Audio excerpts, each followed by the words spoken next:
Mas vamos lá então, gente, passar para o primeiro tema do dia, para a gente conversar um pouquinho sobre essa novidade da NVIDIA. Como a gente sabe, né, é uma das principais empresas do mundo e, claro, os investidores sempre de olho, principalmente no que se refere aí ao setor de tecnologia. Seja bem-vindo, João. Obrigada pela participação nessa terça-feira aqui com a gente.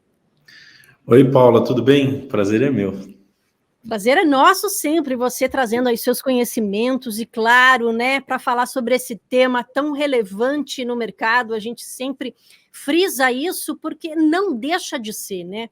A gente vem falando desde o ano passado, mas NVIDIA também sempre surpreendendo e, na verdade, Jensen Huang ontem, né, no primeiro dia ali da convenção, ali da conferência da NVIDIA, mostrando essa novidade. Ontem até a gente chegou a falar um pouquinho dessa expectativa, desse lançamento, mas é importante você trazer aqui para a gente, fala um pouquinho mais sobre, na verdade, né, sobre esse novo lançamento, esses processadores, né, que ele fala ali que é uma nova plataforma, 5 vezes mais poderosa do que já existe, né, em inteligência artificial. Será que mais um passo à frente aí? Qual o poder transformacional dessa novidade aí da NVIDIA?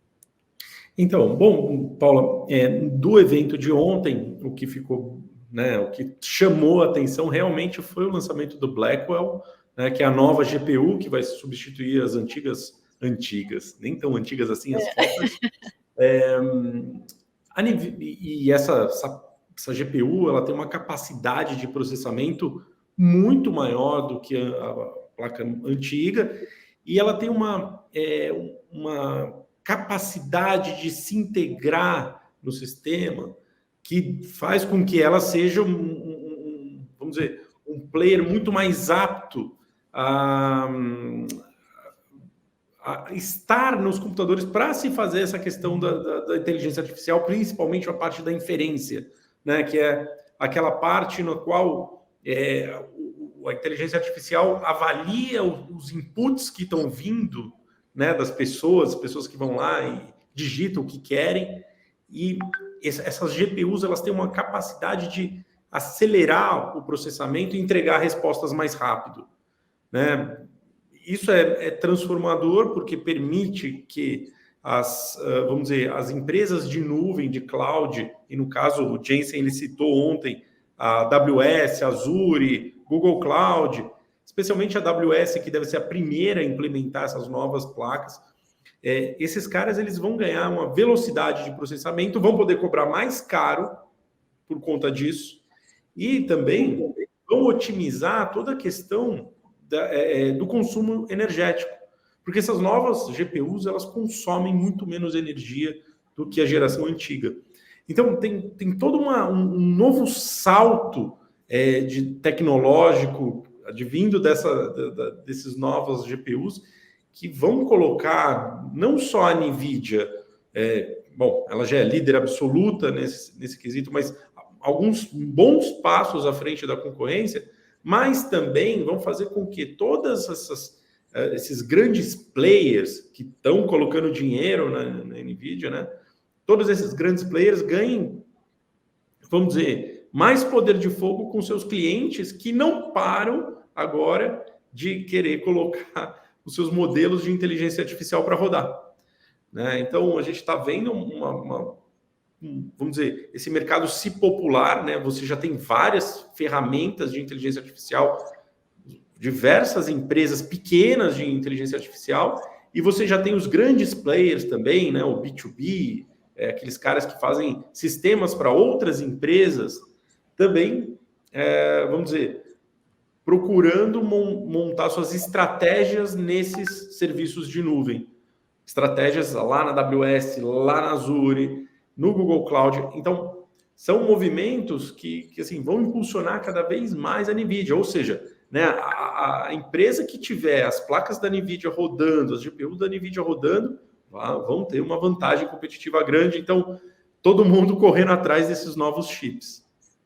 Perfeito. E você comentou aí das gigantes, né? Procurando os chips da NVIDIA, você falou aí da Amazon, também tem Google, Meta, enfim, todas as Magnificent Seven ali, né? As 7 magníficas também excluindo a NVIDIA, claro, porque as outras ali, que ela é uma delas, né? Vamos lá.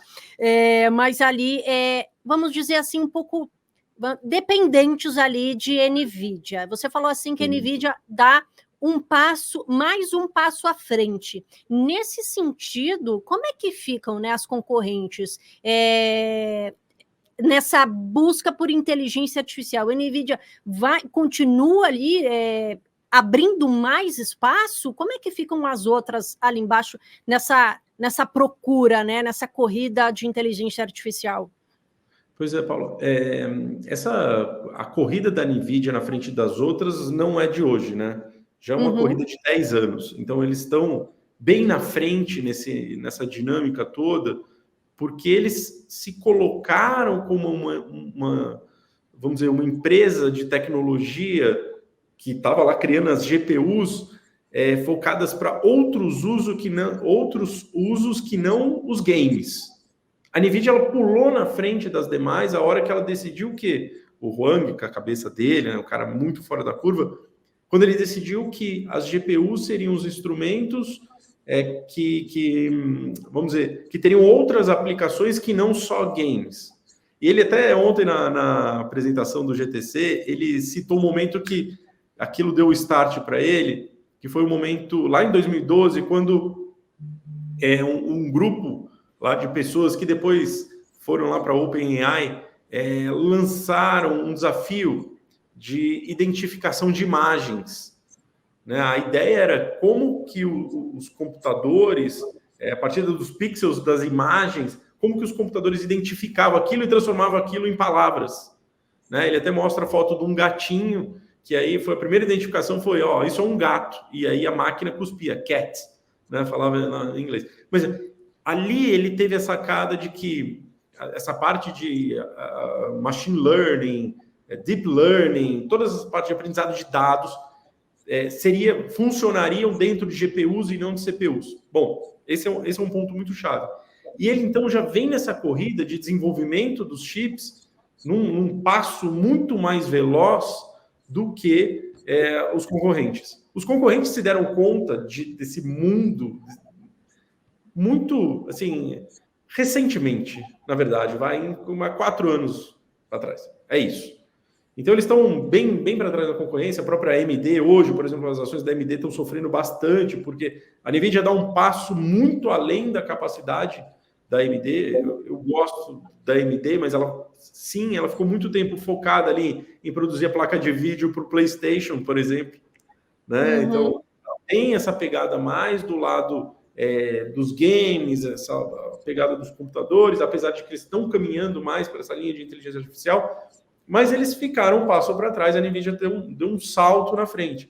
E, de certa forma, ao longo desses últimos anos, o que o Jensen vem fazendo eu não vou montar só a GPU. A GPU, para mim, é um ponto dentro da arquitetura que a gente precisa para conseguir entregar esse produto de inferência, de treinamento de dados, os robôs do futuro. Então, ele transformou a empresa numa empresa de tecnologia mesmo que produz tanto a GPU quanto a CPU. E se você lembrar, há alguns anos ele tentou comprar a ARM e não conseguiu, né? O governo inglês lá vetou a operação, mas eles têm agora a CPU, que é a Grace, que é uma CPU super avançada, e eles têm também a DPU, né? Que é um processador que organiza os dados, o fluxo de dados dentro de toda essa arquitetura. Então, e aí foi engraçado, porque assim, a hora que ele mostrou a placa e eles montaram todo um visual gráfico para mostrar como que o negócio está sendo construído, e essa mesma imagem é uma réplica da construção da AWS, de como a AWS vai montar os chips da NVIDIA lá na sua arquitetura. Então foi muito bacana. E quando ele mostra aquilo, ele já mostra assim, olha, eu tenho a solução completa. E aí, puxa, hoje o que a gente está vendo são os concorrentes sofrerem a beça, não só a AMD, que é a principal delas, mas quando você olha, por exemplo, a Marvell, que é outro player do setor, também está sofrendo muito, que eles produzem DPUs. Quer dizer, se a NVIDIA está produzindo DPU, eu não preciso ter a Marvell para... Né? E, enfim, você tem vários pontos aí chave dessa apresentação que foram muito importantes. E é muito legal porque, para quem acompanha a NVIDIA há mais tempo, vai se lembrar ali do passado, que eles lançaram o Omniverse. O Omniverse tem a ver com aquela história do metaverso. Eles fizeram um baita... E o Jensen, ele voltou na questão do Omniverse, falando assim, olha, estamos preparando a nossa estrutura de GPUs para adentrar no Omniverse, para replicar o mundo, olha só, para replicar tudo que é atividade do mundo na forma de simulação. Então, se uma empresa, por exemplo, vai construir uma fábrica, primeiro ela vai ter a fábrica na forma de simulação, com as leis da física, etc, etc. E depois você vai ter a fábrica construída de fato. Se você quer montar um robô, você primeiro precisa simular o que esse robô vai fazer, para em seguida você montar, então, um robô de fato, um robô que siga, inclusive, as regras da inteligência artificial. Então, é muito engraçado, porque assim, o Jensen, ele já fala isso há 10 anos, e as pessoas, aquele negócio vai passando, não, empresa de chip, e no final o que ele está montando é uma baita arquitetura, uma baita, vamos dizer, um ecossistema que vai suportar o avanço, o crescimento do mundo da tecnologia e aí ele bate bastante na tecla, vai suportar o desenvolvimento tecnológico de outros segmentos que não essa parte só da inteligência artificial. Então ele fala muito, por exemplo, do segmento de saúde. Inclusive eles fecharam uma parceria com a Johnson para trazer esse Omniverse para dentro da parte das cirurgias, né? A parte da Johnson que eles fecharam foi a parte de cirurgia robótica. Então, toda essa estrutura está amarradinha ali. Eles estão desenvolvendo a parte de química, né? A parte de DNA. Então, toda aquela parte do CAR-T, toda a tecnologia de edição de genes, a NVIDIA agora vai dar suporte aí junto com a inteligência artificial. Imagina você ter um computador que consegue processar as proteínas de uma forma muito mais rápida e aí você vai conseguir atrelar isso a uma simulação de qual o efeito daquilo no corpo. Enfim, eles estão um passo à frente de um monte de gente por aí. E pelo que eu pude perceber aqui, e realmente pode trazer um salto na produtividade, né? Porque se você pode ali, né? Significa também que o metaverso não morreu, né? Eles estão criando ali um metaverso ali, mas que ocasiona, na verdade, impacta, né? Vamos dizer assim, diretamente no dia a dia da gente, né? Como você bem falou aí, construir ali uma fábrica ali vamos dizer, ali no metaverso, como é que você falou? Omniverse, né, que é o nome ali, Omniverse, ali no Omniverse, enfim, acelerando esses processos, né? Então realmente pode dar aí um salto de produtividade na humanidade. E aí, já puxando aqui, João, claro que se você quiser comentar isso, mas já puxando para as ações, né? Alguns analistas ainda preveem aí um salto também, vamos dizer assim, não considerável do que já veio, mas, por exemplo, que a NVIDIA ainda pode subir, né? Eles estavam calculando ali 30%, 40%, chegamos aqui a falar disso ontem, chegando ali $1.100, $1.200. Como é que você está olhando, né? Pensando que nessas novidades podem trazer, né, um salto de produtividade. Como é que você olha para esse salto também das ações? Se é isso mesmo ou pode chegar a patamares ainda mais altos? Olha, Paulo, vamos lá. Sob a ótica racional, eu vou falar racional, eu acho que tem espaço para as ações caminharem ainda, subir. Por quê? Vamos lá. Todo aquele estoque de GPUs dos últimos anos, eles vão ser trocados nos próximos anos.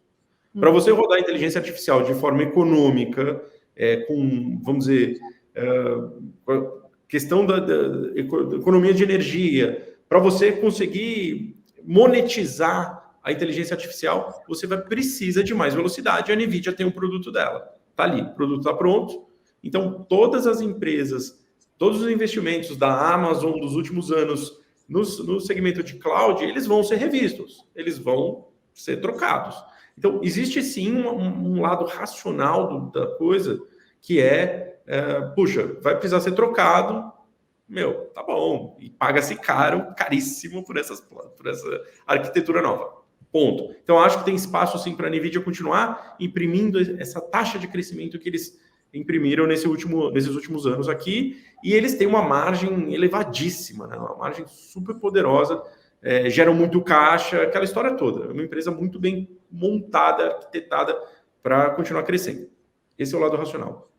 O lado que eu mais, assim, que me surpreende e que eu acho que vai surpreender a todos, e aí vale aquela aposta, porque isso vai ser transformacional, o Jensen, ele vem ao longo dos últimos 30 anos, né? A NVIDIA nasceu lá em 93, ele vem ao longo desses últimos 30 anos tentando justamente criar a próxima fronteira da tecnologia para os seus produtos. Então, quando você olha toda a história da NVIDIA, ele, ao longo do tempo, ele foi sempre tentando procurar um novo espaço para conseguir imprimir um crescimento e fazer as ações andarem. Eu não acho que a NVIDIA vai se ater a produzir bons GPUs. Eu acho que essa questão do Omniverse, e ele está insistindo nessa história, e os projetos dele costumam demorar aí de 5 a 10 anos para maturar. Eu acho que ele está insistindo tanto nesse Omniverse que daqui a 5, 6 anos ele vai ser, sim, o cara que vai conseguir, de certa forma, unir outros negócios dentro desse Omniverse e vai conseguir, de certa forma, ampliar a capacidade do Omniverse. Vamos pensar uma coisa. Omniverse significa o seguinte, simulação.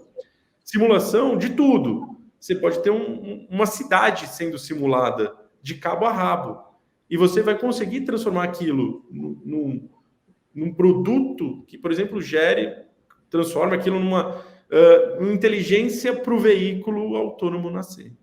Por exemplo, né? Se você tem a corrida da Tesla, a gente vai começar a ver cada vez mais a corrida da NVIDIA para abastecer os veículos com essa capacidade de interagir em ambientes reais. Então, assim, me parece que o próximo passo da NVIDIA, que é assim, impossível de enxergar agora, ou você só enxerga o carro, né, aquele sonho, mas a hora que ele abrir essa fronteira e conseguir monetizar assim, essas ações, é duro de falar, mas talvez a NVIDIA seja, sim, a empresa mais valiosa do mundo em alguns anos. Uau! Então, já pegando isso aí, que ela talvez seja a mais valiosa, ela está ali, né, disputando ali com Microsoft, Apple, né, mas assim, então, pensando nessa perspectiva, ainda dá tempo de investir em NVIDIA? Agora, por exemplo, pensando, né, nesse lançamento, seria um bom momento? Como é que você enxerga? O que você poderia falar aqui para o investidor que, de repente, não conseguiu aproveitar, né? De repente, chegou um pouquinho tarde, né? Vamos dizer assim, né? Nessa boa alta do ano passado, principalmente para cá. Sob essa ótica, sob essa ótica de um prazo muito estendido, eu acho que sim, sem sombra de dúvidas. Sim, é um case para 10 anos. Eu acho que assim, é transformador. Sobre a ótica de curto prazo, lógico que a arrancada do último ano foi um negócio fenomenal. Né? O quanto que os investidores vão começar a trazer o futuro para o presente, que a gente não tem muito... Puxa, não sei, trouxe bastante já, né? Uhum. Então, esperar alguma realização seria razoável. Eu, particularmente, assim, eu gosto... A gente tem as ações da NVIDIA na carteira. Lógico que já tivemos pesos muito maiores do que agora, mas assim, é uma empresa que guarda um diferencial competitivo muito grande. Sobre a ótica do fundamento, eu não me preocuparia muito em relação a essa questão de se estar cara ou barata. Eu estaria olhando mais para o longo prazo. Eu vou me defender mais nessa linha. Eu gosto. Perfeito. E aí, nesse sentido, para a gente finalizar, João, claro, tem as ações americanas e tem os BDRs também. Nesse sentido, o que vale mais, né? Qual seria a sua recomendação? Tanto faz, né? Ou a ação lá seria melhor? Pensando que também já, vamos lá, né? $800 já está, um pouquinho mais disso, então você teria que desembolsar uma graninha, né? Lá fora é bem legal, porque lá fora você pode comprar fração de ações, né? Tem uma facilidade, você compra as ações com o capital que você tem, né? Se você quiser comprar $50 em ações, você compra. Mas, assim, tanto faz. Assim, as BDRs de NVIDIA são extremamente líquidas aqui no mercado brasileiro, né? Então, assim, você tem uma facilidade, está na B3, está junto com seus recursos aqui locais, é um caminho. Ou você pode comprar lá fora também, e aí por essa fração. Ou então, vou aproveitar aqui e fazer o jabá, investir via o fundo Empíricos Tech Select, né? A gente tem posição em NVIDIA, é um dos cases que assim, a gente gosta, carrega na carteira um bom tempo, ajudou bem a carteira do fundo no ano passado, né? O fundo subiu mais de 40% no ano passado, e esse ano está indo muito bem, também é um play que a gente tem lá dentro. Perfeito, João. Obrigadão pela participação. Espero te ver em breve aqui no nosso Giro do Mercado. Só chamar.